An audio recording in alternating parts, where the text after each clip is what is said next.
population economy depends upon its main dynamic for the intergenerational transaction, the intergenerational dynamic, the relationship between the column and the horizontal aspects, and the more sharp the delineation, the better. And this must be kept going, generation after generation after generation. Then you will have constant, unimpeachable, unbreakable growth.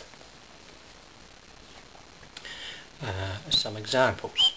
India during the 60s and 70s, not having a great deal of political direction. Nevertheless, it had independence from England.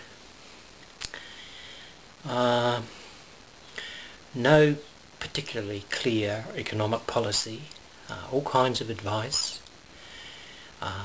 very low effect of population controls, and that, I believe, is still the case. Indians still have, as a whole, quite reasonable sized families, and they should continue to do that for the next 20-30 years and thereafter, to keep the generations rolling over, to keep that relationship between the column of older people, of the economically active adults, and the horizontal element of the oncoming generation, which must increase as sharply as possible in order to have this extremely advantageous relationship. And the advantageous relationship is very simple. It's amazingly simple, but we must realise that the bell-shaped curve of reality. It's not the outstanding companies, corporations, firms, and inventions and so on, and innovations and so on, that characterise the culture. It's that bulk. It's that bulk of unbudgeable averageness that blesses mankind with who we are. This is who we are. This is the people, if you like. And the extreme element here over there is probably counterproductive. Hopefully that's a small element.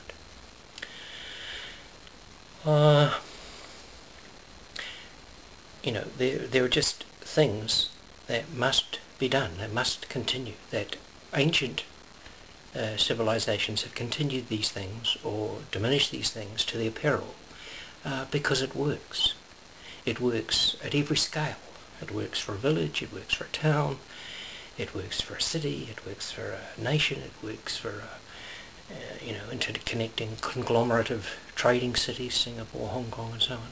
You must have increasing population, no matter what other constraints you have, be it an island, land. There are solutions. The entirety of the human race could fit into a small county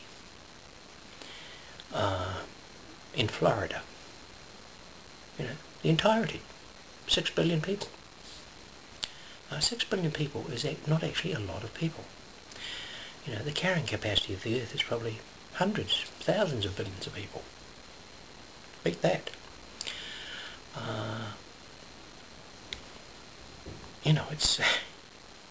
It's not exactly infinite, but it's very, very large, and there's an enormous amount of growing into. Zero population growth doesn't work because, for example, the housing. You've already got the housing stock for 4 million people, say. Why would you need a single other house if you continue to have 4 million people? You don't need any. You just use the ones you've got. So the housing industry must collapse, mustn't it? The property, houses are just houses. They're just there. Why not one generation pass them on to the next? Why should there be any sale or transaction? just swap them around as you move, $500,000 house for a $500,000 house, that kind of thing. Of course, a transaction is a way to facilitate that. But, you just inherit your house if you remain 4 million. So there's no economic growth in that. If there's no economic growth on that and other big things, down you go. It's very, very simple. So zero population growth doesn't go, and we're in danger with that. So anything approaching it, any curve or flatness that approaches zero population suffers from the same thing. And housing, as we see from the recent collapses in the United States, is a major factor of an economy, because all else follows. Sales of carpets and furnishings and TV sets and all that roll on into those houses. If the houses have already got them, you don't need them. And it's only socially distressing circumstances that increases the need for housing stock. Unusual circumstances like excessive amounts of immigration, and almost any amount of immigration is excessive. And of course, with immigration, you're borrowing the adults, so you're just placing another population column alongside the population column. What you need is the horizontal element, the growth from the under 15-year-olds. And the big advantage there is you get 20 years access to them, approximately, before they become economically competitive with you and sitting in the same market. But with adults, they're immediately competitive with you. They'll open a shop over the road from your shop and competing with you, and it's already tough. You just don't want this. So, and resources, well, Russia had lots of resources, but still collapsed, gone, dead, in the water. Who wants to go down to 1% or 3% of former value? Once you're 100% and now you're down to 3%. Who wants that? But we have more or less volunteered for that. So the only thing that can solve the problem now is very extremely radical pro-natalist position, because the human litter is, even under current circumstances, the maximum human litter is about 27 children, say, and that could be stretched by fertility drugs and whatnot to 30, 40 children per woman. That might be interesting.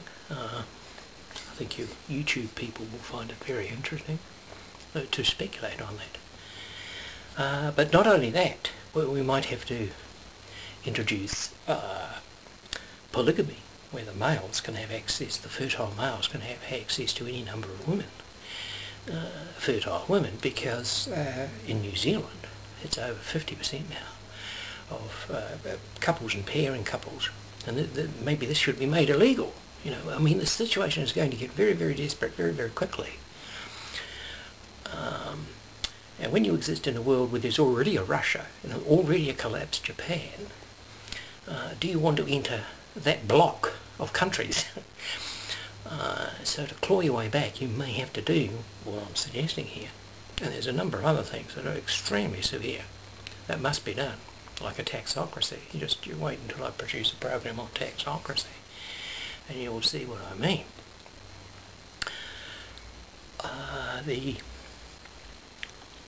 So that, polygamy must be legalised again, because of couples in this country, one or other is infertile, and we must not sterilise the women folk. We need the fertile women folk to create the 27 or 50 kids per woman to instantly boom the economy again. Because as soon as the economy goes down anyway, a country like New Zealand, the immigrants, having already travelled to one country, will shoot off to another country. They've already uprooted themselves. They've got their bags ready and packed, if you like, and off they'll go to yet a third or fourth country. If they've got skills that were welcome in the first country they go to, the first, second country they go to, or third or fourth country they go to, also they will be welcome in a fifth or sixth country for the same reason. So immigration, you cannot rely on it. But fertility, that's the main thing. We must stress fertility. This is a crisis. This is an emergency. And it's far, far, far, far, far deeper than anything we've ever been told so far. This is my perception. This is historical. This has never been conducted before in history. We should have off the tourist trail travels of Russia mandatory for all our economic advisors, just to see what the conditions really are, what really obtains when your economy totally collapses, because that is what we're facing.